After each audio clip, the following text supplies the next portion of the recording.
बिस्मिल्लाहिर्रहमानिर्रहीम। Today we are going to discuss about dipole moment.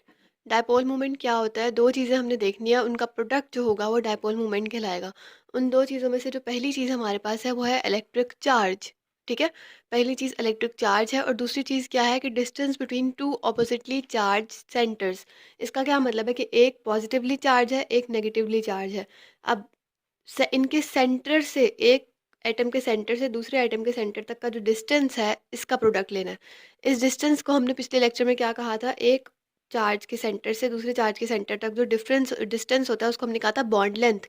यानी कि product of electric charge and distance between two oppositely charge centres is called dipole moment. ठीक है, मतलब कि एक तो ये बॉन्ड लेंथ हो गई, मतलब एक एटम के सेंटर से लेकर दूसरे एटम के सेंटर तक का जो डिस्टेंस है, ठीक है, इसका प्रोडक्ट लेना है किसके साथ? चार्ज के साथ। और डायपोल मोमेंट को हम शो किससे करते हैं? म्यू के साइन से।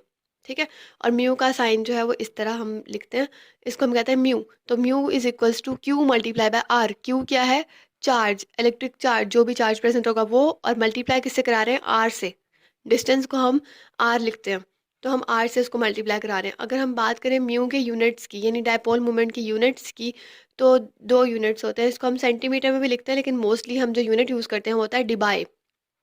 डिबाई जो है, 1 डिबाई इज इक्वल टू 3.36 मल्टीप्लाई 10⁻³ सेंटीमीटर। और अगर हमने 1 सेंटीमीटर निकालना हो तो 1 डिबाई के नीचे इसको डिवाइड करा देंगे तो 1 सेंटीमीटर की वैल्यू आ जाएगी। ठीक है, अब अगर हम बात करें डायपोल मोमेंट की, तो दो चार्जेस हैं हमारे पास, एक पॉजिटिव चार्ज और एक negative charge. For example HCl की अगर हम एग्जांपल लें तो ये पॉजिटिव चार्ज है एच के ऊपर, और इसके ऊपर क्या है? Partial negative charge. ठीक है, दो ऑपोजिटली चार्ज हमारे पास एटम्स हैं, इनका इसके सेंटर से लेकर इसके सेंटर तक जो डिस्टेंस होगा उसको हमने मल्टीप्लाई कराना है इनके चार्ज से, तो हमारे पास क्या आ जाएगा? Dipole moment. अब अगर हम बात करें कि एप्लीकेशंस क्या क्या होंगी डायपोल मोमेंट की, डायपोल मोमेंट कहाँ कहाँ पर एप्लीकेबल होता है, तो उसमें पहला हमारे पास आता है कि ये हमें परसेंटेज आयनिक करेक्टर बताता है। मतलब कि हमें बताता है कि किसी भी एटम के अंदर या किसी भी मॉलिक्यूल के अंदर आयनिक करेक्टर कितना ज़्यादा है।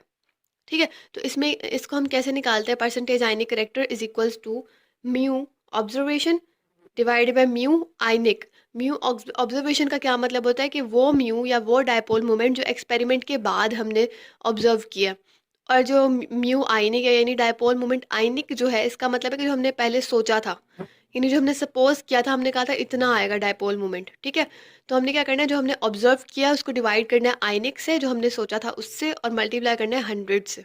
ठीक है, तो आयनिक करेक्टर आ जाएगा। अब दूसरी चीज़ आपने क्या जहन में रखनी है कि जो म्यू ऑब्जर्वेशन होता है, यानी कि जो डायपोल मोमेंट हम ऑब्जर्व करते हैं वो हमेशा कम होता है आयनिक से। यानी हम सोचते ज़्यादा हैं, जो हम अज्यूम करते हैं वो डायपोल मोमेंट ज़्यादा होता है, और हकीकत में जो डायपोल मोमेंट आता है जो हम ऑब्जर्व करते हैं एक्सपेरिमेंट से, वो कम होता है। ठीक है, नेक्स्ट हम क्या बात करते हैं कि डायपोल मोमेंट से हम किसी भी मॉलिक्यूल की शेप या फिर ज्योमेट्री का पता लगाते हैं कि वो कैसा होगा। डायपोल मोमेंट की वैल्यू हमें बताती है कि डायपोल मोमेंट की वैल्यू हमें बताती है कि मॉलिक्यूल जो है उसका स्ट्रक्चर या उसकी ज्योमेट्री या शेप जो है वो कैसी होगी। इसमें हम कुछ एग्जांपल्स ले रहे हैं, हम उनको देखते हैं, फिर आपको ज़्यादा समझ आएगी। यहाँ पर हमारे पास प्रेजेंट है कार्बन डाइऑक्साइड। कार्बन के ऊपर क्या है? Partial positive charge. क्यों? क्योंकि इसके आगे एक हाईली इलेक्ट्रोनेगेटिव एटम प्रेजेंट है। यहाँ पर भी ऑक्सीजन है, यहाँ पर भी ऑक्सीजन है। अब क्या हो रहा है? ये वाला ऑक्सीजन जो है इलेक्ट्रोनेगेटिव ज़्यादा है, तो ये कार्बन के इलेक्ट्रॉन्स को अपनी तरफ पुश कर रहा है, खींच रहा है। ठीक है, पुल कर रहा है। अब अगर हम बात करें इस ऑक्सीजन की, तो ये भी हाईली इलेक्ट्रोनेगेटिव है, मतलब दोनों तो ऑक्सीजन एटम्स ही हैं, तो कार्बन के इलेक्ट्रॉन्स जो हैं वो दोनों ऑक्सीजन खींच रहे हैं, तो इसका इफेक्ट जो है वो ये कैंसिल कर रहा है और इसका इफेक्ट जो है वो ये कैंसिल कर रहा है, तो डायपोल मोमेंट क्या होगा? ज़ीरो। ठीक है, डायपोल मोमेंट क्या होगा? ज़ीरो। अगर हम बात करें BF3 की, तो बोरोन के ऊपर क्या आएगा? पार्शियल पॉजिटिव चार्ज, और फ्लोराइड की जो एटम्स है या फ्लोरीन जो प्रेजेंट है यहाँ पर, उसके ऊपर आएगा पार्शियल नेगेटिव चार्ज। तो क्या होगा? ये सब मिलके बोरोन के जो इलेक्ट्रॉन्स हैं इनको खींच रहे हैं अपनी अपनी तरफ, तो ये सब एक दूसरे को इफेक्ट को कैंसिल कर रहे हैं। क्यों? ये सब इक्वल फोर्स लगा रहे हैं, ये भी इक्वल फोर्स लगा रहा है, ये भी इक्वल फोर्स लगा रहा है, ये भी इक्वल फोर्स लगा रहा है, तो क्या होगा इससे कि बोरोन के इलेक्ट्रॉन्स जो हैं वो इसके पास ही रह जाएंगे, कहीं पर भी नहीं जा सकेंगे, क्योंकि सब फोर्स लगा रहे हैं बोरोन पे। ठीक है, तो इसका भी डायपोल मोमेंट क्या आ जाएगा? ज़ीरो। उसके बाद हम अगर बात करें SO3 की, तो SO3 में भी आप सेम देख रहे हैं, जैसे बोरोन में था उस तरह SO3 में भी यही होगा। S के ऊपर पार्शियल पॉजिटिव चार्ज है, जबकि बाकी सब पर पार्शियल नेगेटिव चार्ज है, और ये सब इलेक्ट्रॉन्स को अपनी अपनी तरफ खींच रहे हैं। इसके रिजल्ट में क्या होगा, इलेक्ट्रॉन्स कहीं पर भी नहीं जाएंगे, तो डायपोल मोमेंट क्या आ जाएगा, ज़ीरो। ठीक हो गया। उसके बाद अगर हम बात करें CH4 की, यानी कि मिथेन की, तो मिथेन में भी सेम होगा। मिथेन में क्या होगा, एक चीज़ का डिफरेंस है, क्योंकि हमने यहाँ पर देखा कि कार्बन के ऊपर पार्शियल पॉजिटिव चार्ज था। क्यों? क्योंकि उसके आगे हाईली इलेक्ट्रोनेगेटिव आइटम था।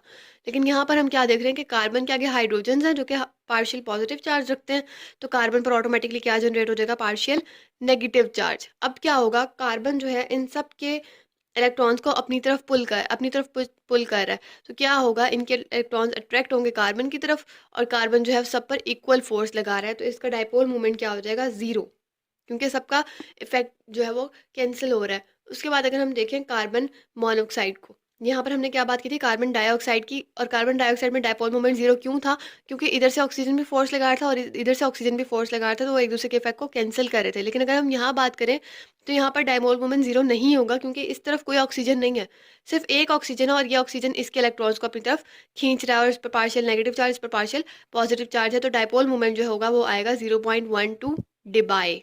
ठीक है।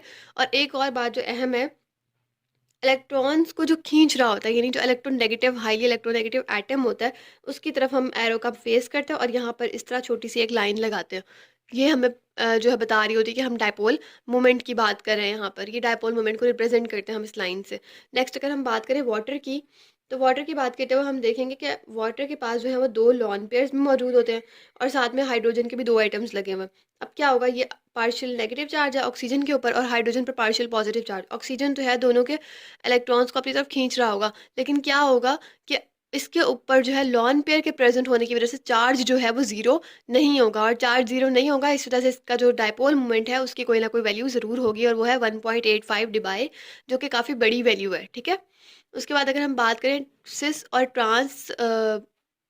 ट्रांस मॉलिक्यूल्स की, तो उसमें हम देखेंगे कि सिस मॉलिक्यूल्स जो होते हैं उनमें कोई ना कोई डायपोल मोमेंट की वैल्यू आ रही होती है, जबकि ट्रांस में हमारे पास कोई डायपोल मोमेंट की वैल्यू नहीं आ रही होती है। अब ऐसा क्यों होता है, क्योंकि सिस ट्रांस की अगर हम बात करें, तो उसमें यहाँ पर और यहाँ पर सेम एटम्स होते हैं, मतलब कि जितनी फोर्स ये इसके इलेक्ट्रॉन्स पे लगा रहा है, उतनी फोर्स क्लोरीन इसके इलेक्ट्रॉन्स पर लगा रहा है, तो ये एक दूसरे के इफेक्ट को जो है वो कैंसिल कर रहे हैं। लेकिन अगर हम बात करें सिस की, तो सिस में ये वाला क्लोरीन भी यहाँ पर मौजूद होता।